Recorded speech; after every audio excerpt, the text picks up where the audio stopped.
About 16 mahajanapadas, इनके Capitals और इनके मॉडर्न डे लोकेशन जो है आपके एग्जामिनेशन पॉइंट ऑफ व्यू से बहुत इंपॉर्टेंट है। तो सबसे पहला है अंगा। अंगा जो है ईस्टर्न मोस्ट साइड था 16 महाजनपदास में, और इसकी राजधानी थी कैंपा या फिर चंपा भी कहते थे। और मॉडर्न डे लोकेशन देखेंगे तो मुंगेर और भागलपुर इन बिहार। मगध जिसकी राजधानी राजगीरा, और बाद में उडायू के टाइम पे इसकी राजधानी जो है पाटलिपुत्रा शिफ्ट हो गई थी। Modern day location Gaya and Patna in Bihar. Vajji, Vajji जो है इसकी राजधानी वैशाली थी। लोकेशन इसका modern day Vaishali, Muzaffarpur as well as Darbhanga in Bihar. Kashi जिसकी राजधानी वाराणसी और करेंटली लोकेटेड है वाराणसी इन यूपी।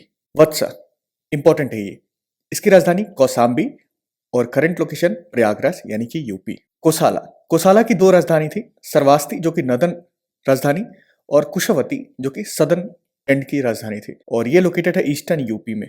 सुरसेन, सुरसेन की राजधानी मथुरा, सुपर इंपॉर्टेंट है ये, और modern day location Mathura in UP. Panchala, Panchala की दो राजधानी अहिचत्रा और कंपीलिया, करेंटली वेस्टर्न यूपी में लोकेटेड। कुरु जिसकी राजधानी हस्तिनापुर या इंद्रप्रस्थ, और मॉडर्न डे लोकेशन जो है मेरठ और southern east Haryana. Matsya super important है, जिसकी राजधानी विराटनगर और करंटली लोकेटेड है जयपुर इन राजस्थान। छेदी, सुक्तिमती और सोथिवती इसकी राजधानी थी, और ये लोकेटेड है Bundelkhand region of UP and MP.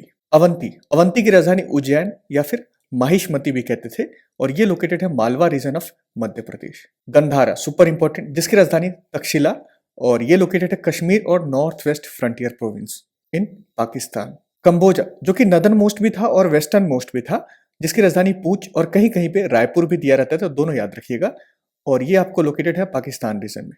असमक और असाका, इसकी राजधानी पोर्टली या फिर पोदाना भी थी, और ये लोकेटेड है on the banks of Godavari नदी, महाराष्ट्र, तेलंगाना, आंध्र प्रदेश मिलाकर सारी चीजें। And the last and the most important is Malla, जिसकी राजधानी कुशीनारा, और ये लोकेटेड है देवरिया इन यूपी, और कुशीनारा में ही गौतम बुद्ध का देहांत हुआ था, ये भी ध्यान रखिएगा। और ऐसे कंटेंट के लिए आप सब्सक्राइब करना ना भूलें, और अगर आपको जेन्युइनली ये पसंद आया है तो डू लाइक एंड कमेंट। धन्यवाद।